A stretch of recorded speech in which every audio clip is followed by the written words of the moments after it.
வந்திருக்க press media எல்லாருக்கும் நன்றி. முதல்ல என்னோட நன்றி வந்து நான் ஆதி பிரதருக்கு சொல்லிடுறேன். ஏன்னா இந்த படம் இவ்வளோ பெருசாக போனதுக்கு முக்கியமான காரணம் அவர் தான். ஏன்னா நம்ம யோசித்தப்போ ஒரு கதையாக யோசித்து அதை அவர் சொன்னதுக்கப்புறம் தான் இது இவ்வளோ வைடராக போய் இன்றைக்கி இப்படி ஒரு ரெஸ்பான்ஸ் கிடச்சிருக்கிறதுக்கு முக்கியமான காரணம் அவருக்கு ஒரு முதல் நன்றி நான் தெரிவிச்சுக்கிறேன். அப்புறம் இந்த படம் வந்து என்ன நினச்சோமோ அதை பெரிய அளவில் எடுத்து சரியான ஆர்டிஸ்ட்டு கேட்டதை கொடுத்து இன்றைக்கி இவ்வளோ பெருசாக்குன ப்ரொடியூசர் டாக்டர் ஐஸ்வரி கணேஷ் சாருக்கு ஒரு பெரிய நன்றியை நான் தெரிவிச்சுக்கிறேன். ஸோ இந்த படத்தில் ஒர்க் பண்ண technicians, art director Amaran sir, Madhesh அண்ணன், editor GK Prasanna, stunt Mahesh Mathews, இந்த மாதிரி எல்லா டெக்னீஷியன்ஸ்க்கும், காஸ்டியூம் ஸ்வப்னா, எல்லாருக்கும் ஒரு பெரிய நன்றி. ஸோ இந்த படத்தில் ஆர்டிஸ்ட்டாக சொல்லணும், மேடையில் பெரியவர்கள் நிறையா இருக்காங்க, இருந்தாலும் ஒரு அங்கீகாரமாக நான் கொடுக்கணும்னு நினைக்கிறது இளவரசர் சாருக்கு. ஃபஸ்ட்டு இளவரசர் வந்து இந்த படத்தில் எவ்வளோ பெரிய பங்கு அப்படின்னா, அந்த படம் பார்த்துருந்தா அந்த கதாபாத்திரம் வந்து ஒரு பொண்ணோட அப்பா, ஊர் சைடில் இருக்கிற ஒரு பொண்ணோட அப்பா வந்து எந்த அளவுக்கு இருப்பாங்க, ரொம்ப போட்டு அழுது ரொம்ப ட்ராமாவாக்காமல் யதார்த்தமாக அந்த ஃப்ரம் பிகினிங்லேருந்து இந்த இன்சிடெண்ட் ஆரம்பித்ததுலேருந்து எண்டு வரைக்கும் ஒரு இடத்துல கூட சின்ன சலனம் கூட ஆகாமல் அந்த மூடு அப்படியே கேரி பண்ணி இன்றைக்கி எல்லாருமே எங்கிட்ட பேசுகிறவங்க எல்லாம், படம் பார்த்து முடிச்சுட்டு வந்தவங்க எல்லாருமே இளவரசர் சார் என்னங்க அப்படி நடிச்சிருக்காரு அப்படின்னு கேட்டிருந்தாங்க. அதை நான் அவர்கிட்டையும் ஷேர் பண்ணியிருந்தேன். அவருக்கு வந்திருந்த ஒரு சில பாராட்டுகளையும் எனக்கு அனுப்பியிருந்தார். உண்மையிலேயே அவர் இந்த படத்துக்கு ஒரு மிகப்பெரிய பலமாக இருந்தார். அதுக்கு முக்கியமாக நான் அவருக்கு ஒரு பெரிய நன்றியை சொல்லிடுறேன். Thank you so much sir.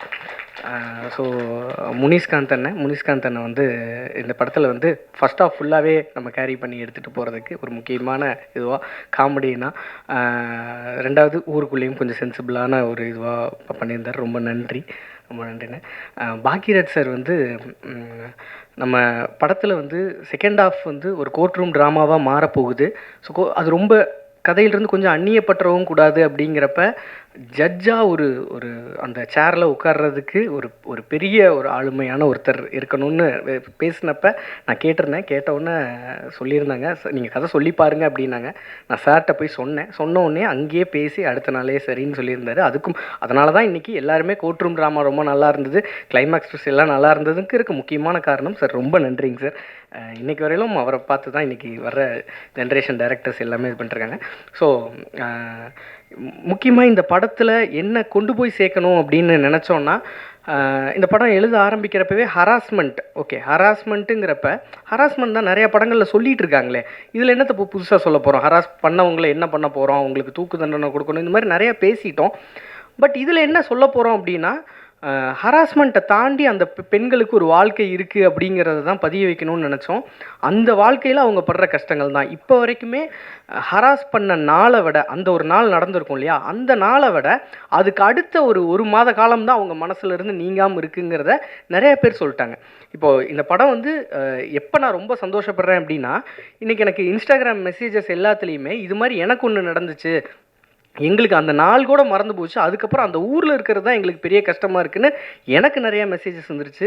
ஆதி பிரதருக்கு நிறைய வந்துட்டுருக்கு. இந்த மாதிரி அவங்க என்ன சொல்கிறாங்கன்னா, இப்படியே சொல்கிறாங்க, நீங்கள் என்னோடய பேரையே நீங்கள் உங்கள் ஸ்டோரியில் வைங்க பரவாயில்ல, இந்த மெசேஜ் அப்படியே நீங்கள் வைங்க பரவாயில்ல அப்படின்னு சொல்கிறாங்க. தெரியட்டும், நான் இவ்வளோ நாள் தான் நான் அதை யோசிக்காமல் இருந்தேன், இப்போ நான் இந்த படம் பார்த்ததுக்கப்புறம் எனக்கு இப்படி எல்லாருக்கும் தெரிஞ்சாலும் நல்லது தான் வைங்கிற மாதிரி சொன்னாங்க. ஸோ நான் அவங்களோட நலன் கருதி தான் அதை பண்ணாமல் இருக்கமே ஒழிய, மற்றபடி அவங்களுக்கு இப்படி ஒரு பாதிப்பை பெண்களுக்கு கொடுக்குது அப்படிங்கிறது ரொம்ப சந்தோஷம். ஸோ அந்த சந்தோஷத்தை உங்ககிட்டையும் பகிர்ந்துக்கணும் அப்படின்னு நினச்சேன். ஸோ எல்லாருக்கும் நன்றி. நான் இதில் ஒர்க் பண்ணியிருந்த சின்ன சொன்ன மாதிரி லைட்மேன்லேருந்து எல்லாருக்குமே இந்த வெற்றி போய் சேரணும். முக்கியமாக இந்த படத்தை ஒரு பெரிய அளவில் எடுத்து கொண்டு போய் சேர்த்த உங்களுக்கு ஒரு மிகப்பெரிய நன்றி. ஸோ இந்த படத்தில் நான் ஒரு சிலர் விட்டுருப்பேன், நான் கொஞ்சம் பதட்டமாக இருக்கேன், அதனால் நான் விட்டுருப்பேன், அதனால் மன்னிச்சு. ரொம்ப நன்றி, எல்லாருக்கும் ரொம்ப நன்றி. இந்த படம் எவ்வளோ பெரிய சக்ஸஸ் ஆனதுக்கு ரொம்ப நன்றி. தேங்க்யூ. வந்திருக்கும் அனைவருக்கும் வணக்கம். இந்த படத்தில் வாய்ப்பளித்த இயக்குனர் அவர்களுக்கு, தயாரிப்பாளர் சார் அவர்களுக்கு, ஹீரோ சார் அவர்களுக்கு பெரிய நன்றி. மற்றும் என் கூட நான் அவங்க கூட நடித்த மொத்த நடிகர்களுக்கும் மிகப்பெரிய நன்றி. இதை வந்து வெற்றிகரமாக கொண்டு போய் சேர்த்த பத்திரிகையாளருக்கு மிகப்பெரிய நன்றி. நன்றி. ஊடக நண்பர்கள் அனைவருக்கும் என்னுடைய மனமார்ந்த வணக்கம். கணேஷ் சார், பகிரா சார், தம்பி முனிஷ்காந்த், அருமையாக பேசி வலியுறுத்தி கருத்தை வலியுறுத்திய ஆர்ட் டைரக்டர் அமரன் அவர்கள், கேமரான் மாதேஷ், வேணுகோபால், கார்த்திக்கு வந்து நான் தான் நன்றி சொல்லணும். சில படங்களில் ஊதியம் மாத்திரமே முக்கியம், ஏன்னா மாதமான இஎம்ஐ கட்டணும், அதனால் கூப்பிட்ட இடத்துக்கு போகணும், வேணான்னு புறக்கணிக்கக்கூடிய பொருளாதார சூழ்நிலைகளில் பெரும்பாலும் சினிமாக்காரர்கள் இருப்பதில்லை. அதில் நானும் ஒருத்தன். அதனால் கூப்பிட்ட இடத்துக்கெல்லாம் போயிட்டு தான் இருக்கணும். ஒரு சில படங்கள் கூப்பிடும்போது வந்து சில தான் வந்து டெலிஃபோனில் கதை கேட்கும்போது நமக்குள்ளார அந்த ஆவி பூந்த மாதிரி பூர்ற மாதிரி சில இயக்குனர்கள் விதைப்பாங்க. அவங்க புதிய டைரக்டராக பழைய டைரக்டராங்கிற கணக்கெல்லாம் வராது. அவங்களுக்குள்ள அந்த கதாபாத்திரம் என்னவா ஊறி இருக்கோ அதை வந்து ஆட்டோமேட்டிக்காக வெளிப்படுத்துவாங்க. அப்படி தான் அந்த பிடி சார் கதை வந்து தம்பி அருணாச்சலம் வந்து எனக்கு ஃபோன் பண்ணி இந்த மாதிரி வேல்ஸ் இன்டர்நேஷனலில் வந்து ஒரு புது டைரக்டர் படம் பண்ண நெஞ்சமுண்டு நேர்மை உண்டு படம் பண்ண டைரக்டர் படம் பண்ணுறாரு, அவங்க எப்போ மீட் பண்ணாரு. இவர் மீட் பண்ண அவர் படம் ஆரம்பித்ததுக்கப்புறம் ஒரு டைரக்டருக்கும் வேலை வந்து எப்படி மாறும்னே தெரியாது. ஃபோன்லேயே சொல்லுங்கண்ணே, ஒரு 20-25 நிமிஷத்தில் என்னோடய கதாபாத்திரம் அந்த சூழலை வந்து சொன்னார். நாங்கள் சின்ன வயசில் இருக்கும்போது சாதாரணமாக கடந்து வந்த ஆண்பெண் உறவுமுறைகள் இப்போ காலம் மாற மாற மாற வெளிப்பாடுகள் வர வர ஒரு மாதிரி ஒரு பயமுறுத்தல் இப்போ வருது. அந்த காலத்தில் அதெல்லாம் இல்லை. அப்படின்னா என்ன அர்த்தம்னா ரேப்பப் பண்ணிட்டோம்னு இல்லை, ஜாலியாக போயிடும். அதெல்லாம் செய்கிறதுக்கு மனசுக்குள்ள அத்துமீறி பேசினா கூட படிக்கிற பொண்ணுகிட்ட கூட ஒரு வார்த்தை அதிகமாக விட்டால் தப்பாக போயிடுமோங்கிற ஒரு முன்ஜாக்கிரதை உணர்வோடு இருந்தது. ஆண்கள் பெண்களுக்கு அது ரெண்டுக்குமே அந்த வரையறை இருந்தது ஒரு காலகட்டத்தில். இப்போ வரும்போது வேற மாதிரி இருக்கும்போது ஒரு கையாளாகாத தகப்பனுடைய மனநிலையை வந்து எனக்கு வந்து விசுக்குன்னு உள்ளர இன்ஜெக்ட் பண்ணாருன்னு தான் சொல்லணும் டைரக்டர். எப்போவாது தான் எனக்கு அந்த மாதிரி சில கதாபாத்திரங்கள் வந்து அந்த மாதிரி உள்ளர ஏறும். ஸோ படம் பூரா என்னென்னா எங்கேயாவது எனக்கு என்ன பயம் வந்துச்சுன்னா எப்போ பார்த்தாலும் வர நேரம்லாம் அழுதுருவோமோ. அது பழைய நடிகர்கள் ஒரு சித்தூர் நாகையான்னு வந்து ஒரு தெலுங்கு நடிகர் இருப்பார். அவர் படத்தில் செத்தா தான் கதையை ஆரம்பிக்கும். அவர் வந்து என்னன்னா இனிமேல் தான் கதை ஆரம்பிக்கின்ற மாதிரி இருக்கும். அந்த மாதிரி ஆயிரமோன்னு எனக்கு ஒரு சின்ன பயம் இருந்துகிட்டே இருந்தது. பட் இந்த படத்தில் ரொம்ப முக்கியமாக இருந்ததுன்னா இந்த தகப்பன் இந்த மாதிரியான குடும்பம் இந்த மாதிரியான எமோஷனை உள்ளே வைக்கும்போது அதை கேரிவேர் பண்ணி போகிறதுக்கு இன்றைய சூழலில் இளைஞர்களால் அல்லது எல்லாராலையும் விரும்பப்படுகின்ற ஒரு ஹீரோ ரொம்ப முக்கியமாக தேவைப்படுது. அந்த ஹீரோவை மையப்படுத்தி தான் இந்த மாதிரி கதைகளை சொல்லணும். இல்லைன்னா தேட்டருக்கு ஆடியன்ஸ் வரமாட்டாங்க. அதுக்கான சூழ்நிலை தான். ஏன்னா அவனுக்கு 1008 சொந்த பிரச்சனை இருக்குது.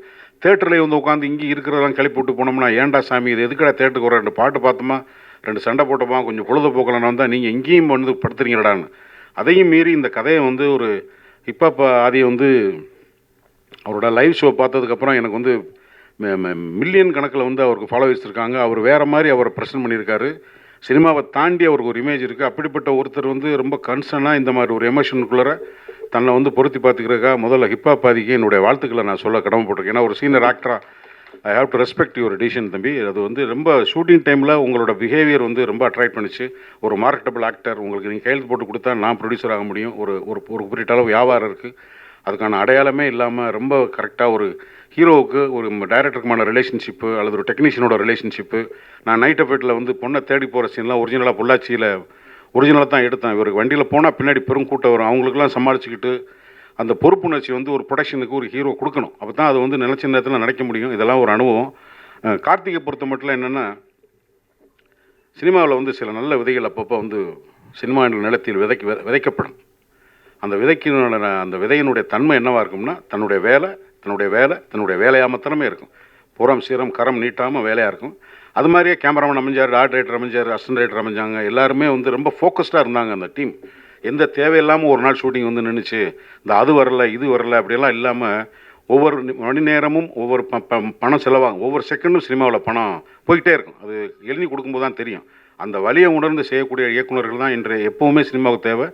அந்த வேலை எனக்கு வாய்ப்பு கொடுத்ததுக்காகவும் பொறுப்பை உணர்ந்து செயல்படுகின்ற ஒரு இயக்குநராக இருக்கிறவங்க கார்த்தி, நீங்கள் நல்லா இருக்கணும். இன்னும் உங்களுக்கு பண்மையில் நீங்கள் வளரணும்னு என்னோடய வாழ்த்துக்களை கூறி, காலேஜ் சேர்மன், காலேஜுக்குள்ளே நடக்கிற ஒரு அக்கிரமம், இந்த மாதிரி ஒரு சேர்மன் வில்லனாக இருக்கார். ஆனால் படத்தை எடுத்தவர் ஒரு கல்வியினுடைய ஒரு பெரிய நிறுவனம் நடத்துகிறவர்.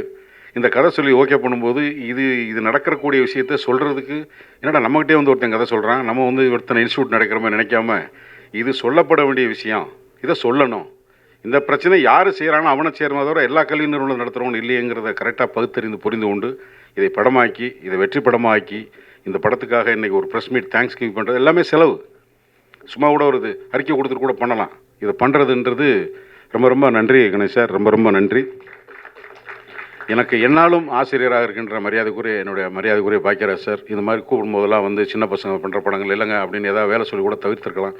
எப்போ கூப்பிட்டாலும் வர்றது சினிமாவில் இருக்கிற கமிட்மெண்ட்டு தான் அது காமிக்குது. சார் இதை நாங்கள் வந்து உங்கள்கிட்ட வந்து கடைசி வரைக்கும் லேர்ன் பண்ணிக்கிறக்கூடிய விஷயம் நிறையா இருக்குது சார். அதில் இந்த படத்துக்கு நீங்கள் கொடுக்குற அந்த ஒத்துழைப்பும் நன்றி சார். தம்பி முனிஷ்காந்த் இன்னும் மென்மேலும் வளரணும். எல்லோருக்கும் நன்றி. Prabhu, thank you so much for kind invited. படத்தில் வந்து கரெக்டான சமயத்தில் எனக்கு பேமெண்ட்லாம் கொடுத்த விக்கி, தம்பி அருணாச்சலம், பாலமுருகன் சார், ஆரோக்கியம், எல்லாத்துக்கும் என்னுடைய மனமார்ந்த நன்றி. அதுக்கப்புறம் இந்த கதாபாத்திரத்தை பற்றி எல்லா விமர்சனங்கள்லேயும் ஊடகங்களும் வந்து சமூக வலைதளங்களையும் சரி அச்சு மீடியாலாம் எழுதியிருந்தீங்க. ரொம்ப ரொம்ப நன்றி. வணக்கம். பிடி சார் திரைப்படத்தினுடைய வெற்றி விழாவுக்கு வந்திருக்கும் மரியாதைக்குரிய பத்திரிகை மற்றும் ஊடக நண்பர்கள் எல்லாத்துக்கும் என்னுடைய பணிவான வணக்கத்தை தெரிவிச்சுக்கிறேன். நன்றி செலுத்துகிற கூட்டம் அப்படிங்கிறதுனால இந்த கூட்டத்தோடு நானும் சேர்ந்துட்டு நன்றி செலுத்திக்கிறேன் எல்லாத்துக்கும். இந்த படத்தை பொறுத்த வரைக்கும் நான் வந்து நன்றி முதல்ல வந்து ஹீரோவுக்கு தான் சொல்லணும், ஹிப்ஹாப் வாதிக்கு. என்ன அப்படின்னா, அவர் நடிக்கிறதுக்கு ஒரு நல்ல கதை அப்படின்னு சொல்லி செலக்ட் பண்ணுறதோடு நிறுத்திக்காமல், அந்த டைரக்டர் அவர் ஒரு கதை சொல்லும்போது இது ரொம்ப நல்லா வரும்னு ப்ரொடியூசர்கிட்ட போய் அதை சிபாரிசு பண்ணி அது மெனக்கெட்டு ஒரு நல்ல டைரக்டர் கொண்டு வரணும்னு நினச்சாருப்பார். அதுக்கு தான் அவருக்கு நன்றி சொல்லணும்.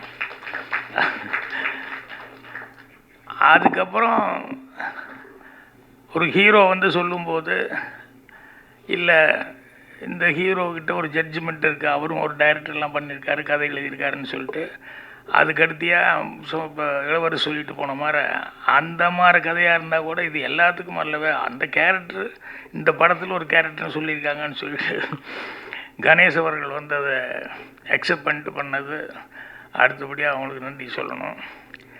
அப்புறம் பாராட்ட வேண்டியது வந்து கார்த்திக் அவர்கள். என்னென்னா, இவர் சான்ஸ் வாங்கி கொடுத்து அவர் சான்ஸ் கொடுத்து அதுக்கப்புறம் கிடைச்சதை வந்து ரொம்ப பொறுப்பாக ரெஸ்பான்சிபிளாக வந்து அந்த படத்தை வந்து கதையோசனை எழுதி பண்ணியிருக்காரு. அது வந்து தனக்கு கிடைச்ச ஒரு சந்தர்ப்பத்தை நல்லபடியாக பயன்படுத்திக்கிட்டார், கடுமையாக உழைச்சார் அப்படின்ட்டு அவருக்கு என்னுடைய பாராட்டை தெரிவிச்சுக்கிறேன். அவர் ஈரோட்டுக்காரருங்கிறது படம் ரிலீஸ்க்கு அப்புறம் தான் தெரிஞ்சிட்டு, நானும் ஈரோட்டில் பிறந்ததுனால பாசம் மட்டும் அதே மாதிரி இருக்கேன்னு சொல்லிட்டு என்ன ஷூட்டிங் அப்போல்லாம் கவனிச்சிக்கிட்டு இருந்தேன். சரி, அந்த சைடாக தான் இருக்கணும் அப்படின்ட்டு. அப்புறம் நான் பிறந்த ஊரில் தான் அவரும் பிறந்திருக்காரு அப்படிங்கிறது அதுக்கப்புறம் தான் தெரிஞ்சுக்கிட்டேன். அது ஒரு கூடுதலான ஒரு சமாச்சாரமாக இருந்தது. சரி, நம்ம ஊர்லேருந்து ஒருத்தர் வந்து மறுபடியும் அவரும் வந்து வெற்றி கொடி நாட்டிட்டார் அப்படின்ட்டு. அப்புறம் இங்கே பேசும்போது இந்த தொகுத்து வழங்கின ஐஸ்வர்யா அதுக்கு பேசுறதுக்கு என்ன மேட்ரு இருக்குன்னே தெரியலையே, என்ன பேச போகுது அப்படின்னு சொல்லிட்டு இதை எல்லோரும் நன்றி சொல்வார்கள் அப்படி இப்படின்னு சொல்லி சுருக்கமாக முடிச்சுக்க போகுதுன்னு நினச்சா அவங்க பல விஷயங்களை சொன்னாங்க. படத்தை பற்றியெல்லாம் நிறைய விஷயங்கள் வந்து அது அந்த மெட்டீரியல் இதெல்லாம் வந்து ரெடி பண்ணி வச்சுக்கிட்டே வரும்போது எழுதிக்கிட்டே உட்காந்துருந்தாங்க. அதுக்கப்புறம் அவங்க பேசும்போது பரவாயில்லையே விவரமாக பேசுகிறாங்க, நிறைய மேட்டர்லாம் ரெடி பண்ணிட்டான்னு. அப்புறம் இன்னொருத்தர் அவங்க பக்கத்துலேயே அந்த கடைசியில் உட்காந்து யாரோ ஒருத்தர் எழுதிட்டு இருந்தார், யாருன்னே தெரியல. அதுக்கப்புறம் பார்த்தா ஆர்ட் அவரும் உட்காந்து என்னமோ நோட் பண்ணிகிட்டே இருக்காரு அப்படின்னு கவனித்தேன். அப்புறம் ஆர்டர்னு அப்புறம் சொன்னாங்க. அப்புறம் இப்போ பேசும்போது தான் கவனித்தேன் அவர் நிறைய விஷயம் வச்சுருக்காரு அப்படின்னு சொல்லிட்டு. அவர் சொல்லும்போது ஒரு விஷயம் சொன்னார், இந்த ரேப்பு அப்படி இப்படிங்கிறதெல்லாம் சொல்லி ஆண்கள் அப்படின்னே சொல்லி அது தவிர்க்க முடியாத ஒரு சமாச்சாரம். இந்த ஆண்களுக்கு ஏதோ ஒரு ஈர்ப்பு இருந்துகிட்டே இருக்குங்க, அது ஜீன்ஸ்லேயே ஏதோ இருக்குன்னு நினைக்கிறேன். பெண்கள்னாலே ஆண்கள் அப்படின்னு சொல்லி ஒரு ஈர்ப்பு அப்படிங்கிறது அது ஆராய்ச்சி பண்ணி தான் கண்டுபிடிக்கணும். ஏன்னா இது சொல்லுன்னு சொன்னோம்னா பட்டினி சொல்லுன்னா லைனாக சொல்லுவான். நான் சொன்ன மாதிரி தமயந்தி சாவித்திரி அது இது நாராயணன் இப்படி ஏதாவது சொல்லிக்கிட்டே போயிட்டுருப்பாங்க. ஏக பட்டினி வருதுன்னா ஒரே ஒரு ஆள் தான் சொல்லிகிட்டு இருப்பாங்க, வேறு யாருக்கும் சொல்லவே மாட்டீங்க. ஏன்னா பெருசாக சொல்கிறது இல்லையில்ல, ஆகுன்னா ஸ்ரீராமன். அதனால் அது ரேர் கேஸுன்னு நினைக்கிறேன். அந்த மாதிரி இருக்கிறது ரொம்ப ரேர் கேஸுன்னு நினைக்கிறேன்.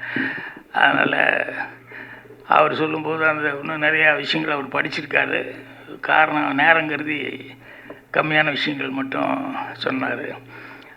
அடுத்தபடியாக நான் வந்து அசிஸ்டன்ட் டைரக்டர் ஆகும்போது நான் ஒரு புத்திசாலித்தனமாக பண்ணதான் நான் நினச்சிக்கலாம். ஆனால் அது நான் வந்து எவ்வளோ கன்னிங்னஸாக பண்ணேன்னு எனக்கு தான் தெரியும். என்னென்னா, இந்த அசிஸ்டன்ட் டைரக்டர் ஆகும்போது கிளாப் கொடுத்துருவாங்க. அந்த கிளாப்பு நம்ம தான் கிளாப் அடிக்கணும். அப்புறம் அது அவ்வளோ பெருசாக அதை தூக்கிட்டே சுற்றிட்டு இருக்கணும். அதோடைய இந்த டைலாக்கு ஸ்கிரிப்ட் அது இதெல்லாம் வச்சுட்டு இது கிளாப் அடிக்கிறதுனா ஒவ்வொரு ஷாட்டுக்கும் அங்கே நம்ம ரெடியாக இருந்து கிளாப் காமிக்கணும், இல்லைன்னா அடிக்கணும். அப்படிங்கிறதுனால இது ஒரு இடைஞ்சலாகவே இருக்கு. மற்ற ஆர்டிஸ்ட்டு போய் டயலாக் சொல்கிறதுக்கோ அதுக்கோ இதுக்கோ அதெல்லாம் கவனிக்கிறது மற்றதுக்கெல்லாம் வந்து இது கிளாப் அடிக்கிறது பெரிய ஒரு தொல்லையான வேலையாக இருக்கு. இது எப்படியாவது அவாய்டு பண்ணிக்கணும் அப்படின்னு சொல்லிட்டு இது எப்படிடா அவாய்டு பண்ணுறதுன்னு சொல்லி பார்த்தேன். அங்கே சோம்நாத் ஆர்ட் டைரக்டர், அவர்கிட்ட அசிஸ்டண்ட்டாக சேகர்னு ஒரு ஆள் அவருடைய அசிஸ்டண்ட்டாக இருந்தாப்புல. அவர் எல்லாத்துலேயும் பூந்துக்குவாப்புல, அசிஸ்டன்ட் டைரக்டர் மாதிரியே எல்லா வேலையும் பார்க்குறது பிடிக்கிறது அப்படின்னு சொல்லிட்டு. அந்த ஆள் துருதுருன்று கிளாப் அடிக்கிறதுல வந்து தெரியுமா, அப்போ தான் ஃபஸ்ட்டு படம் எப்படி அடிக்கணும் தெரியுமா அப்படின்னு எல்லாம் என்கிட்ட கேட்டுக்கிட்டே இருந்தாப்புல. சரி இந்த ஆளுக்கு கொஞ்சம் தெரியும் போலக்கு அப்படின்னு சொல்லிட்டு வேணுன்னே நான் ஷார்ட் 5 அப்படின்னு சொல்லிட்டு பை 3 டேன்னு சொல்லி உளர்னேன் வேணுன்னேன். டே என்னையா சொல்கிற நீ, ஒரு கிளாப்பு கூட கரெக்டாக சொல்ல தெரியலையான்னு 2 தடவை பார்த்தாரு. பை பை பை டெக் டெக் டெக் அப்படின்னு 2 தடவையும் தப்பாக சொல்ல ஆரம்பிச்சோன்னே உடனே எங்கள் டேரக்டர், யோ சேகரிங்க வா, என்னையா நீ ஒரு கிளாப்பு கூட கரெக்டாக சொல்ல தெரியலன்னு சேகர்ட்டு கொடுத்தாரு. அவன் ஸ்டைலாக வாங்கிட்டு அப்படியே அடித்தான். அதோடு சரி நான் அப்படியே ஒதுங்கிட்டேன். அதுக்கப்புறம் கிளாப்பே தூக்குற வேலை இல்லை. அப்புறம் தப்பிச்சுக்கிட்டேன் நான். எதுக்கு இது சொல்ல வந்தேன்னு இவ்வளோ பெரிய கதை, இந்த இளவரசு தான் இந்த கதை எனக்கு ஞாபகம் வருது. அவருடைய தொழில் வேறு, அவர் முதல் வந்தது இல்லைங்களா. இவர் என்ன தப்பு பண்ணி கேமராமேனு, டே நீ நடிக்க போடா, நீ எல்லாம் இதில் சரியாக வரமாட்டேற அப்படின்னு சொல்லி என்ன சொல்லி அனுப்பிச்சாங்கன்னு தெரியல. ஆனால் இன்றைக்கி ஸ்கோர் பண்ணிட்டுருக்காரு. எல்லா கேரக்டரும் காமெடியும் பண்ணுறாரு, சீரியஸும் பண்ணுறாரு. எனக்கு படம் பார்க்கும்போது இவ்வளோ நல்ல கேரக்டர் பண்ணிக்காரு அப்படின்னு சொல்லிட்டு, அது யாருக்கு என்ன வரணுமோ அது எப்படி சுற்றினாலும் அது ஏதோ ஒரு விதத்தில் வந்து தான் சேரும். அதனால் இளவரசு அவர்கள், முனிஷ்காந்த் இவங்க எல்லாமே வந்து இந்த படத்தில் சிறப்பான முறையில் நடிச்சிருந்தாங்க. நம்ம சொன்ன மாதிரி அந்த கதையினுடைய இதை வந்து கேட்டுக்கிட்டு அவர் சொன்னதை வந்து கார்த்திக் அவர்கள் ரொம்ப மெனக்கெட்டு கரெக்டாக பண்ணியிருந்தார். அவருக்கு வந்து ஆர்ட் டைரக்டர் மாதிரி நம்ம மாதேஷ் கேமராமேன் மாதிரி இவங்க எல்லாமே வந்து இன்னும் ஆஃபீஸ் ஸ்டாஃப் முதல் கொண்டு எல்லாருமே அவருக்கு ஃபஸ்ட்டு படங்கிற மாதிரி இல்லாமல் எல்லாருமே ரொம்ப நல்ல கோஆப்ரேட் பண்ணியிருந்தாங்க. ஸோ அந்த படத்தில் வேலை பார்க்கும்போது ஒரு ஜாலியான ஒரு டீமாக வேலை பார்த்துட்டு வந்தோம். அப்புறம் படம் பார்க்கும்போதும் ரொம்ப நிறைவாக இருந்தது. முன்னாலெல்லாம் வந்து 50 ஒரு 100 நாள் ஓடினா தான் படம், அதுதான் வெற்றி விழா வரும். அப்புறம் 175 நாளுங்கிறது இப்போ அப்படி இல்லை. 5ஆவது நாள் 7ஆவது நாளே வந்து வெற்றி விழான்னு. அப்புறம் படம் வந்து முன்னாள் எல்லாம் ப்ரிவியூ அப்படி இப்படிங்கிறதெல்லாம் இருந்தது. இப்போல்லாம் தேட்டரில் தான் கொண்டு போய் ப்ரெஸ்ஸையே கொண்டு போய் உட்கார வைக்கிறான். ஏன்னா முன்னாலேயே சொல்லிக்கல ஏதாவது கெடுத்து விட்டா என்ன பண்ணுறது அப்படிங்கிற மாதிரி இவங்களுக்கும் பாதி பயம், யாரும் தைரியமாக படமும் போடுறதில்ல. ஆனால் இந்த படமெல்லாம் வந்து ரிலீஸுக்கு முன்னாலேயே கரெக்டாக வந்து ரொம்ப நம்பிக்கையோடு வந்து கணேஷ் அவர்கள் வந்து இந்த படத்துக்கு வந்து ப்ரெஸ் மீட், ஏன்னா நான் வந்து படம் பார்க்குறதுக்கு முன்னாலேயே எனக்கு ப்ரெஸ்ஸில் பார்த்துட்டு எனக்கு ஒரு 5-6 பேர் ஃபோன் பண்ணி சார் படம் பார்த்தோம் நல்லா இருந்தது அப்படின்னு சொல்லி சொன்னாங்க. ஸோ அந்த மாதிரி இப்போ சீக்கிரமாகவே இந்த வெற்றி விழா அப்படிங்கிறதெல்லாம் இல்லாமல் எப்படா ஒரு 50 நாள் ஓடி வெற்றி விழா இல்லை 75-100 நாள் அப்படிங்கிற மாதிரி இப்போ அது ஒரு கனவு மாதிரி ஆகிப்போச்சு. ஏன்னா அதுக்கான வாய்ப்புகளே இல்லாத அளவுக்கு அது விஞ்ஞான முன்னேற்றத்தில் அப்படி தான் வரும். ஏன்னா இப்போ ஒரு ஏல ஓடி பியில் ஓடி சியில் ஓடி அப்புறம் கடைசியில் டென்ட் அப்படின்னு வர்றது இல்லாமல் இப்போ ரிலீஸே 10th வரைக்கும் வந்துருச்சு அப்படின்னு சொல்லும்போது நம்ம எதிர்பார்க்கவும் முடியாது அவ்வளோ நாள் ஓடும்ட்டு. இருந்தாலும் அதையும் தாண்டி 25 நாள் 50 நாள் அப்படிங்கிறதெல்லாம் சில நேரங்களில் இந்த மஞ்சுமல் பாய்ஸ் எல்லாம் பிடிச்சிக்கிச்சல்ல, ஒரு பெரிய பிடி பிடிச்சிக்கிட்டல, அந்த மாதிரி படம் எடுத்து நல்லா ஓடுற அளவுக்கு எல்லாருமே மேக்ஸிமம் முயற்சி பண்ணோம். ஸோ இந்த படத்துக்கு பத்திரிகையாளர்கள் உண்மையிலேயே ஒரு நல்ல ஒரு விமர்சனங்களை கொடுத்து உங்களுடைய சப்போர்ட்டுங்கிறது பெரிய லெவலில் இருந்தது. அதனால் மேலும் மேலும் இந்த மாதிரி டீம் வளர்கிறதுக்கு பத்திரிகையாளர்களுடைய இதே மாதிரி சப்போர்ட் இருக்குன்னு சொல்லி கேட்டு என்னுடைய மனமார்ந்த நன்றியை தெரிவிச்சுக்கிறேன். நன்றி, வணக்கம். அனைவருக்கும் வணக்கம். பிடி சார் படத்தினுடைய சக்ஸஸுக்கு ப்ரெஸ்ஸில் இருக்கிற அனைவருக்கும் நன்றி தெரிவிக்கும் இந்த விழாவிற்கு வருகை தந்துள்ள அனைவருக்கும் என்னுடைய மனமார்ந்த நன்றியை முதலிலே தெரிவித்துக் கொள்கிறேன். நிறைய ஃபஸ்ட்டு ஒரு ப்ரெஸ் மீட் நடந்துச்சு, அதுக்கு முன்னாடி ஒரு லான்ச் நடந்துச்சு. இது 3வது முறையாக இங்கே வரும். ஆனால் அப்போல்லாம் வந்து யாருமே படம் பார்க்கலை. படம் பார்க்காமையே படத்தை பற்றி பேசிகிட்டு இருந்தோம். இப்போ எல்லோரும் படம் பார்த்துட்டாங்க. இன்றைக்கி வந்து 3வது வாரமாக கிட்டத்தட்ட இன்றைக்கி மட்டும் 120 தேட்டரில் படம் ஓடிட்டுருக்கு தமிழ்நாடு முழுவதும். அப்ராட்லேயும் நல்லா போயிட்டுருக்கு. பாக்யராஜ் சார் பேசும்போது சொன்னார், இந்த காலகட்டத்தில் நிறைய படங்கள் 2 நாள் கூட ஓட முடியறதில்ல. ஒரு வாரம் ஓடினா பரவாயில்ல, 2 வாரம் ஓடினா சக்ஸஸ்ஸு, 3 வாரம் ஓடினா மிகப்பெரிய ஹிட்டு. அந்த நிலைமைக்கு இன்றைக்கி வந்துருச்சு. அதுக்கு சார் சொன்ன மாதிரி நிறைய சேனல்ஸ், ஓடிடி இந்த மாதிரி பிளாட்ஃபார்ம்லாம் வந்ததுனால 50 நாள் எனக்கு கூட பிடி சார் படத்துக்கு 50வது நாள் கொண்டாடணுன்னு ரொம்ப ஆசை. பார்ப்போம் எவ்வளோ படம் நல்லா தான் போயிட்டுருக்கு. 50வது நாள் கொண்டாடுவோன்னு நினைக்கிறேன். அது நம்ம கையில் இல்லை. ஸோ அந்த மாதிரி 50வது நாள், 25வது நாள், 50வது நாள்லாம் இன்றைக்கி நினச்சி கூட பார்க்க முடியாத அளவுக்கு இன்றைக்கு தமிழ் சினிமா இருக்குது. ஏன்னா 28வது நாள்லேயே அமேசான்லேயோ நெட்ஃப்ளிக்ஸ்லேயோ படத்தை போட்டுறாங்க. அதுக்கப்புறம் தேட்டரில் எப்படி ஓடாது. ஸோ 30 நாளுக்கு மேலே ஓடுறதுன்றது வாய்ப்பே இல்லாமல் போயிடுச்சு இந்த காலகட்டத்தில். அதையும் மீறி இன்றைக்கி பிடி சார் ரொம்ப நல்லாவே போயிட்டுருக்கு. நல்லா போகிறத விட எனக்கு ரொம்ப சந்தோஷம் என்னென்னா, எனக்கு இந்த படத்தில் நிறைய பேர் ஃபோன் பண்ணி ஒரு நல்ல படம் பார்த்தேன் அப்படின்னு என்கிட்ட பேசாதவங்கெல்லாம் கூட ஃபோன் பண்ணி சொன்னாங்க. அது எனக்கு ரொம்ப மகிழ்ச்சியாக இருந்தது. அதை இந்த நேரத்தில் நான் தெரிவித்துக் கொள்வதில் மகிழ்ச்சி அடைகிறேன். அது மட்டும் இல்லாமல் எனக்கு தெரியல, பிரதர் ஹிப்ஹாப் ஆதி இன்னைக்கு காலையில் நான் இந்த வர்றதுக்கு முன்னாடி கேட்டேன், 12,25,00,000 இன்ன வரைக்கும் கலெக்ஷன் ஆகிருக்கு இந்த படம் அப்படின்னு சொல்லியிருக்காங்க. ஸோ அது ஒரு மிகப்பெரிய வெற்றி. ஆதி ப்ரோ அவர்களுக்கு இந்த படம் நிறைய வெற்றி படங்கள் அவர் கொடுத்துருக்காரு. பட் இருந்தாலும் ஒரு வெற்றியில் ஒரு திருப்தி இருக்கணும். அதுதான் எனக்கு ஒரு நல்ல படம் வேல்ஸ் ஃபிலிம் இன்டர்நேஷ்னலில் இருந்து கொடுத்துருக்கோம் அப்படின்றது ரொம்ப மகிழ்ச்சி. அதற்கு காரணம் கார்த்திக் இயக்குனர். நீங்கள் எல்லோரும் படம் பார்த்துருப்பீங்க. படத்தில் எந்த ஒரு சீன்லேயுமே எந்த ஒரு இதுலையுமே ஒரு தொய்வு இல்லாமல் அந்த ஸ்க்ரீன் ப்ளே ஆகட்டும், அந்த டைலாக் ஆகட்டும், அந்த கிளைமேக்ஸ் ஆகட்டும், எல்லாமே ரொம்ப நீட்டாக பண்ணியிருக்காரு. ஒரு சிறந்த ஒரு இயக்குனராக வர்றதுக்கு அவருக்கு நிறைய வாய்ப்பு இருக்குது. அது வேல்ஸ் ஃபிலிம் இன்டர்நேஷ்னலு கொடுக்கும் அப்படின்றத இந்த நேரத்தில் நான் தெரிவித்துக் கொள்வதில் ரொம்ப மகிழ்ச்சி. அடுத்த படமும் வேல்ஸ் இன்டர்நேஷ்னலில் பண்ணுறாருன்னு நான் ஏற்கனவே அறிவிச்சிருக்கேன். அதை மீண்டும் இங்கே இந்த நேரத்தில் சொல்கிறதுல எனக்கு ரொம்ப மகிழ்ச்சி. இந்த படத்தில் நடித்த அனைவருமே ரொம்ப தத்ரூபமாக, அது கேப்டன் ஆஃப் த ஷிப்புன்னு சொல்கிறது டைரக்டர் தான் சொல்லுவோம். அந்த டைரக்டர்னால அந்த கேரக்டர்ஸ் எல்லாருமே ரொம்ப நல்லா பண்ணியிருந்தாங்க. அஃப்கோர்ஸ் அவர் கேட்ட கேரக்டர்ஸ் எல்லாம் நாங்கள் கொடுத்தோம் ஆக்டர்ஸை. அதுவும் ஒரு ப்ளஸ் பாயிண்ட்டு தான். பட் அதனால் எனக்கு கூட பட்ஜெட் நிறைய ஏறிடுச்சின்னு சொன்னேன் நான். டைரக்டருங்களுக்கெல்லாம் கொஞ்சம் சொல்லிக்கிறதுக்கு இதுதான், இந்த மேடை தான் கரெக்டாக, நிறையெல்லாம் செலவு பண்ணாதீங்க, சிக்கனமாக படம் எடுங்க, நல்ல படம் எடுங்க அப்படின்றது தான் என்னுடைய வேண்டுகோள். இந்த படம் ஒரு நல்ல படம், சிக்கனமாகவும் எடுத்துருக்குறோம். ஆர்டிஸ்ட்லாம் நிறையா வந்தவுடனே அது பெரிய படம் ஆயிடுச்சு. முனிஷ்காந்த் சார் ஃபர்ஸ்ட் ஹாஃபில் வருவார், ரொம்ப நல்லா காமெடி பண்ணிட்டு போவார். அதே மாதிரி பாண்டியராஜன் சார், தியாகராஜன் சார் ரொம்ப நல்லா நடிச்சிருந்தார்.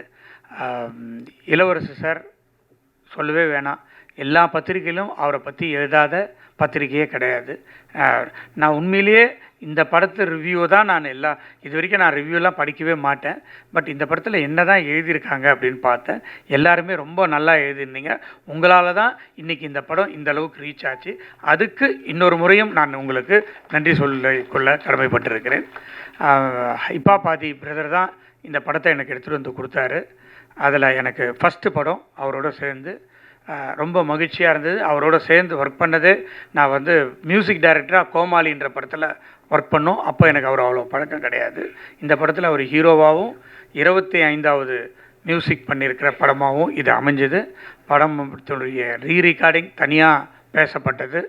அதுக்கும் அவர் இந்த படத்தில் அவரை தவிர வேறு யார் நடிச்சிருந்தாலும் இந்த அளவுக்கு போய் சேர்ந்துருக்குமா அப்படின்றது எனக்கு ஒரு டவுட்டு தான். ஸோ டைரக்டர் வந்து கரெக்டாக சூஸ் பண்ணார். அவருக்கு கொடுத்த பாத்திரத்தை அவர் ரொம்ப பிரமாதமாக பண்ணி இன்றைக்கி சக்ஸஸ் காணதுக்கு காரணம் ஆதி ப்ரோ. ப்ரோ நம்ம நிறைய படம் பண்ணணும் ப்ரோ. பாக்யராஜ் சார் வந்து கிளைமேக்ஸில் வந்து ஒரு கலக்கிட்டு போயிடுவார்.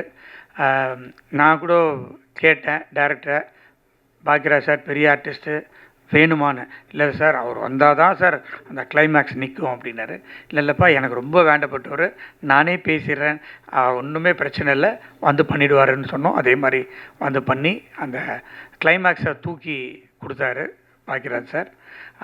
கேமராமேன் ரொம்ப அழகாக நல்லா பண்ணியிருந்தார். அதான் முன்னாடியே பேசினாங்க, ஆர்ட் டைரக்டர் ரொம்ப பேச மாட்டாருன்னு சொல்லிட்டு. ஆனால் ஆர்ட் டைரக்டர் ரொம்ப பேசினார், ஆனால் கருத்தோடு பேசினார். இதுதான் ஃபஸ்ட்டு டைம் அவரை இங்கே நான் மீட் பண்ணுறது. ரொம்ப சந்தோஷம். அதுக்கப்புறம் ப்ரொடக்ஷன் பிரபு, கேஆர் பிரபு, அவர் எல்கேஜியினுடைய டைரக்டர், படத்தினுடைய டைரக்டர், இந்த படத்தினுடைய க்ரியேட்டிவ் ப்ரொடியூசர். அவருக்கு கூட விக்கி, இவங்கெல்லாம் வந்து இந்த படத்தை சக்ஸஸ் ஆகிறதுக்கும் மற்ற எல்லா ப்ரொடக்ஷன்ஸ் மேனேஜர்ஸும் சேர்ந்து உருவாக்கியிருக்கோம். இந்த படத்துலேருந்து இனிமேல் வேல்ஸ் ஃபிலிம் இன்டர்நேஷ்னல் ஒரு நல்ல படங்களை கொடுக்கணும் அப்படின்ற ஒரு பொறுப்பை எனக்கு மக்கள் கொடுத்துருக்காங்க.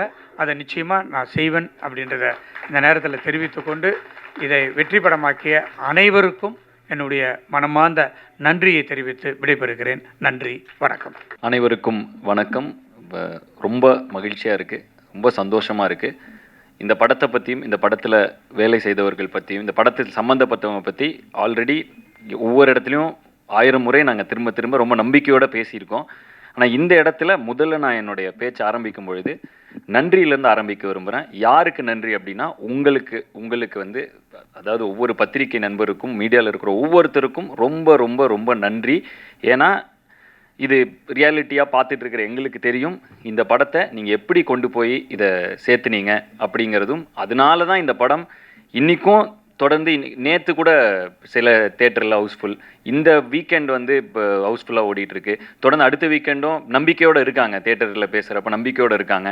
இதுக்கெல்லாம் என்ன காரணம்னா, அந்த முதல்ல ஒரு புஷ் பண்ணுறதுக்கு நாங்கள் பண்ணுற ப்ரொமோஷன் அது காரணமாக இருக்கலாம். ஆனால் அதை தாண்டி இந்த படம் வந்து ஒவ்வொருத்தரும் தேட்டருக்கு வந்து பார்க்கணும்னு நினைக்கிறதுக்கு நீங்கள் இந்த படத்தை பற்றி எழுதுனதும், இந்த படத்தை பற்றி விவாதித்ததும், நீங்கள் கொண்டு போய் சேர்த்ததும் தான் அதுக்கு ஒரு மிகப்பெரிய காரணம். ஸோ அதனால் இந்த நன்றியை, இந்த படம் இவ்வளோ பெரிய வெற்றி அடைஞ்சதுக்கு தாண்டி இந்த படம் போய் கொண்டு போய் சேர்ந்ததுக்கும் அந்த எல்லா நன்றியும் உங்களுக்கு நான் தெரிவித்து தான் என்னோட பேச்சை நான் தொடங்க விரும்புகிறேன்.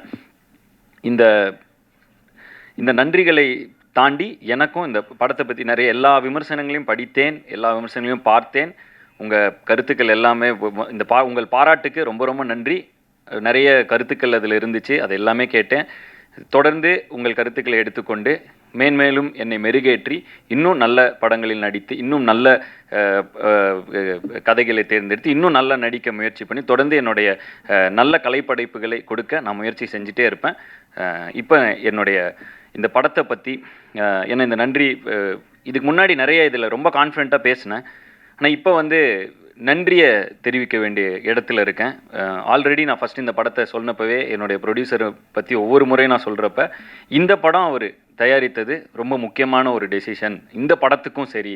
ஏன்னா அவர் கொடுக்குற இந்த படத்துக்கு அவர் கொடுக்குற ஒரு முத்திரைங்கிறது வந்து ஒரு கல்வியாளராக இருந்து கொண்டு இளவரசன் சொன்ன மாதிரி இந்த படத்தை அவர் எடுத்தது அப்படிங்கிறது வந்து, இதை நான் ஆல்ரெடி ஒவ்வொரு ப்ரெஸ் மீட்டில் எல்லா இடத்துலையும் சொன்னேன். இப்போ அது தெளிவாக வந்து எல்லாமே அது படம் பார்த்தனால உங்களுக்கும் அது புரிஞ்சிருக்கும். ஸோ அதுக்கு வந்து அப்போ இருந்தே நான் சல்யூட் அடிச்சுட்டு இருக்கேன். மீண்டும் ஒரு முறை சல்யூட், மீண்டும் ஒரு முறை நன்றி. இந்த படம் இவ்வளோ பெருசாக எல்லா இடத்துலையும் போய் சேர்ந்ததுக்கு ஒரு முக்கிய காரணம். இன்னொன்று, அவரை பற்றி நான் ஒரு விஷயம் இந்த இடத்துல நான் சொல்லணும். இந்த படம் வந்து லாபகரமான படம்ங்கிறது நாங்கள் ஒரு 3 நாள் முன்னாடி சந்தித்தோம் எல்லாரும். அப்போ லாபகரமான படம் அப்படிங்கிறதுல அவர் சந்தோஷமாக அவர் பகிர்ந்துக்கிட்டாரு, சந்தோஷம். அப்போ நான் ஒரு விஷயம் அவர்கிட்ட பகிர்ந்துக்கிட்டேன். இது மாதிரி இந்த கார்த்தி ஒரு மீம்லாம் காமிச்சேன். அவர் டெய்லியும் எனக்கு அனுப்பிச்சிட்டே இருப்பார், ஆயிரக்கணக்கான மெசேஜ் அனுப்புவார் டெய்லியும். அதில் வந்து ஒரு மில்லில் அது 2 ஷோ போட்டாங்க இல்லையா, ஒரு மில்லில் அவங்க ஒர்க்கர்ஸ் லேடி ஃபுல்லாக விமன் இருக்கிற இது போல் விமன் ஒர்க் பண்ணுற மில்லில் கத்தி. ஸோ அவங்க அந்த லேடி ஷோ வந்து 2 ஷோ வந்து அவங்க ஒர்க்கர்ஸுக்கெலாம் போட்டாங்கங்கிறது அது ட்ரெண்ட் ஆகிட்டு இருந்துச்சுன்னு சொல்லி கார்த்திக் எடுத்து காமிச்சார். அதை நான் ப்ரொடியூசர்கிட்ட ஷேர் பண்ணேன், நான் இந்த மாதிரி அப்படின்னு சொல்லி. அவர் அந்த இது லாபகரமான படம்ங்கிறதுக்கு எவ்வளோ ரியாக்ஷன் காமிச்சாரோ அதை விட ஒரு 10 மடங்கு இதில் ஹாப்பி ஆனார். ஸோ அந்த படம் வந்து சொசைட்டியில் ஒரு தாக்கத்தை ஏற்படுத்தி இருக்குங்கிறப்ப அவருக்கு கிடைக்கிற அந்த ஹை வந்து எனக்கு உண்மையிலே பயங்கர அப்படியாப்பா அப்படின்னு அவர் அவ்வளோ எக்ஸைட் ஆனது வந்து எனக்கு உண்மையிலே ரொம்ப ரொம்ப சந்தோஷமாக இருந்தது. ஒரு நல்ல படைப்பை கொடுத்து அந்த படைப்பு மக்களை போய் சேரும் பொழுது அதில் கண்டிப்பாக பொருளாக ரொம்ப முக்கியம்தான். ஆனால் அதை தாண்டி அந்த படைப்பு எவ்வளோ பெரிய தாக்கத்தை ஏற்படுத்துதுங்கிறதுலேருந்து ஒரு சந்தோஷம் கிடைக்கிற ஒரு ஒரு ஒரு ஒரு நல்ல ஒரு அவர்கிட்ட அந்த பண்பை பார்த்து நானே வந்து ரொம்ப அது அப்போவே அவர்கிட்ட ஆனால் என்னென்னா இதுக்கு பயங்கர எக்ஸைட் ஆகிறீங்கன்னா இதுக்கு தானேப்பா நம்ம படம் எடுக்கிறோம் அப்படின்னு ஒரு எக்ஸைட்மெண்ட்டில் அவர் சொன்னப்போ எனக்கு அவ்வளோ த்ரில்டாக இருந்துச்சு. ப்ரொடியூசர் என்பதை தாண்டி அவரை வந்து கொஞ்ச நாளாக நான் அவர் கூட ரொம்ப ரொம்ப இன்ஸ்பைரிங்காக இருக்கார். அவர் அன்றைக்கி நான் அவர் கூட எல்லோரும் வரதுக்கு முன்னாடியே ஒரு 10 நிமிஷம் முன்னாடியே போயிட்டு அவர் ரூமில் வாப்பா இங்கே உட்காருன்னாரு. அப்போ சொன்னேன், ஆனால் பயங்கர மாசாக இருக்குண்ணா அவங்கள பார்க்க அப்படின்னு. ஒரு 4 பேர் வராங்க, இது பண்ணுறாங்க, கையெழுத்து போடுறாரு. இதில் வந்து இன்னொரு விஷயம் நடந்துச்சு. எனக்கு ஒரு தெரிந்த ஒருத்தர் வந்து ஒரு இந்த மாதிரி அவங்க கல்லூரியில் சேரணுங்கிறதுக்காக ஒரு இது கொடுத்துருந்தாங்க, உனக்கு சாரை தெரிஞ்சால் நீங்கள் கொடுங்க அப்படின்னு சொல்லி ஒரு ஹெல்ப்பாக கொடுங்கன்னா நான் கொண்டு போய் அந்த எனக்கு வந்து ஆனால் என்னென்னா ஒரு சின்ன ரிக்வெஸ்ட்டு அப்படின்னு கொடுக்குறப்ப அவர் கொடுத்தோன்னே என் கூட வேலை செஞ்சால் அது கண்டிப்பாக கேட்க தான் செய்வாங்க அப்படின்னு உடனே அங்கேயே எடுத்து பார்த்து உடனே ஒரு பிஏவை கூப்பிட்டு இது எப்படி ப்ராசஸ் பண்ணுறது, இது யார்கிட்ட சொல்லுங்கள். எனக்கு வந்து பயங்கர ஷாக்கிங்காக இருந்துச்சு. இது ஒரு கையெழுத்து போகிறாரு, அங்கே ஒரு கையெழுத்து போகிறாரு, இப்படி போகிறாரு, அந்த பேப்பர் வாங்குறாரு, அப்புறம் திரும்ப ஃபாலோ பண்ணுறாரு. அது என்னாச்சு? அப்புறம் அவர் வந்து அந்த பிஏ வந்து சொல்கிறாரு, ஆல்ரெடி இது வந்து வந்திருக்கு, இந்த நம்ம ரிக்வெஸ்ட் வந்திருக்கு சார், இதை ப்ராசஸ் பண்ணிட்டுருக்கோம், அது என்னென்னு பார்த்தா அவங்களுக்கு ஃபாலோ அப் பண்ணுங்கள் என்னென்னு அப்படின்னு. அது எனக்கு வந்து ரொம்ப பயங்கர இன்ஸ்பைரிங்காக இருந்துச்சு. அந்த இவரை பார்க்குறப்ப அருகிலிருந்து பார்க்கும் பொழுது ஒரு ஆண்டர்ப்ரனராகவும் சரி, ஒரு கல்வியாளராகவும் சரி, ஒரு தயாரிப்பாளராகவும் சரி, ஒரு மனிதராகவும் சரி, ரொம்ப இன்ஸ்பைரிங்கான ஒரு பர்சனாலிட்டியாக இருக்கார். இப்போ உங்கள் கூட படம் பண்ணுறது மட்டும் அது வந்து ஒரு சின்ன விஷயம். நான் உங்களை தொடர்ந்து சும்மா உங்கள் கூட ஒரு ஃப்ரீ டைம் கிடைச்சா கூட எனக்கு போதும். உங்ககிட்ட இருந்து கற்றுக்கிறதுக்கு நிறைய விஷயங்கள் இருக்குது. ரொம்ப இன்ஸ்பிரேஷனாக இருக்கீங்க நீங்கள். ஸோ அதுக்கு உங்களுக்கு ஒரு நன்றி. தொடர்ந்து உங்களோட படம் செய்கிறதுக்கு நான் ரொம்ப ரொம்ப இந்த பிடி சார் செய்ததுக்கு ரொம்ப பெருமைப்படுகிறேன், ரொம்ப மகிழ்ச்சி அடைகிறேன். தொடர்ந்து உங்கள் கூட வேலை செய்கிறதுக்கு ரொம்ப நான் ஆர்வமாகவும் இருக்கிறேன். இந்த படம் இவ்வளோ பெரிய ரீச் ஆனதுக்கு இந்த படத்தில் இருந்த இவ்வளோ ஆர்டிஸ்ட்களை கொண்டு வந்து சேர்த்த ப்ரொடியூசர் கொண்டு வந்து சேர்த்தாலும் அந்த ஆர்டிஸ்ட் இந்த கதையில் நம்பி ஒரு சின்ன பையன் நடிக்கிறான் அப்படிங்க. ஏன்னா படத்தில் வந்து ஒரு பெரிய ஒரு சின்ன கோர்ட் ரூம் ட்ராமா, மிகப்பெரிய இந்திய சினிமா மிகப்பெரிய ஜாம்பவான் பாக்யராஜ் சார் வந்து அந்த ஒரு சின்ன கோர்ட் ரூம் ட்ராமா, அந்த கோர்ட் ரூம் ட்ராமாவில் அவர் இல்லைன்னா அது அந்த கோர்ட் ரூம் எவ்வளோ எங்கேஜிங்காக இருந்திருக்குங்கிறது டவுட்டு தான். ஸோ அவருடைய பங்கு மிகப்பெரியது. ஆனால் இது எல்லாமே வந்து படத்தோட ஆரம்ப காலகட்டத்திலேருந்து இன்றைக்கி சக்ஸஸ் மீட் வரைக்கும் கூடவே பயணித்து எங்களெல்லாம் உற்சாகப்படுத்துறது இது அவருக்கு ஒரு சின்ன விஷயமா இருக்கலாம். ஆனால் எங்களுக்கு இது உண்மையிலே மிகப்பெரிய ஒரு ஊக்கம். இதை தொடர்ந்து எங்களுக்கு கொடுத்துக்கிட்டே இருக்காரு. ஸோ ரொம்ப நன்றிங்கண்ணா. நீங்கள் எல்லா ஃபங்க்ஷனுக்கும் எல்லா இதுலேயும் நீங்கள் வந்து எங்களை வந்து ஊக்கப்படுத்திக்கிட்டே இருக்கீங்க. ஸோ ரொம்ப ரொம்ப நன்றி. அண்டு இளவரசு அண்ணன் ரொம்ப ஒரு ஆக்டிங்கை நான் வந்து இந்த நிறைய விஷயங்கள் இந்த படத்தில் கொஞ்சம் எனக்கு கண்ணை திறந்து இன்னும் ஆக்டிங் வந்து எப்படி அவர் கிட்டத்தட்ட வாழ ஆரம்பிச்சிடுறாரு. ஒரு 5 நிமிஷம் முன்னாடி அவர் வந்து இளவரசு அண்ணனாவே இல்லை, அவர் அந்த கேரக்டராக திடீர்னு மாறிடுறாரு. ஒரு 3 நிமிஷம் முன்னாடி அந்த ஜோனுக்குள்ளே போனோன்னே லிட்ரலாகவே பக்கத்தில் இருக்கப்ப தெரியுது இவ்வளோ டெடிக்கேட்டடாக அவ்வளோ சின்சியராக கிட்டத்தட்ட இந்த கேரக்டராக மாறிடுறாரு கொஞ்ச நேரத்துக்கு. அவரோட அப்புறம் அந்த கட்டு சொல்லி ஒரு 1 மினிட் ஆகுது அவர் அதுலேருந்து வெளியே வர. எனக்கு இது மிகப்பெரிய ஐ ஓப்பனர். ஏன்னா பொதுவாக வந்து நான் வந்து டைலாக்லாம் படித்து பயங்கரமாக ப்ரிப்பேர் பண்ணுவேன், ஸ்டண்ட்டுன்னு அது முன்னால் ப்ராக்டிஸ் பண்ணுவேன், எல்லாம் பண்ணுவேன். ஆனால் அந்த செட்டில் அந்த நேரத்தில் அந்த மொமெண்ட்டில் அந்த கேரக்டராக இருக்கிறது எவ்வளோ இம்பார்ட்டண்ட்டுங்கிறது வந்து அதை நான் ஸ்க்ரீனில் பார்த்தப்ப அவர் அங்கே நடிக்கிறப்போ ஒன்று தெரிஞ்சுது. அங்கேயே அவர்கிட்ட சொன்னேன், ஆனால் பயங்கரமாக இருக்குது நீங்கள் நடிக்கிறதுன்னு சொன்னேன். ஆனால் அதை ஸ்க்ரீனில் பார்க்குறப்ப அது எப்படி ஒரு அந்த கேரக்டருக்குள்ளேயே இருந்தால் அது எப்படி எங்கேயுமே மிஸ் ஆகாமல் அது ஒரு முழுமையாக இருக்குங்கிறது வந்து எனக்கு ஒரு பெரிய லேர்னிங். விமர்சனங்கள்லாம் படிக்கிறப்ப இந்த சீனில் இப்படி ஸ்கோர் பண்ணியிருக்கணும், இந்த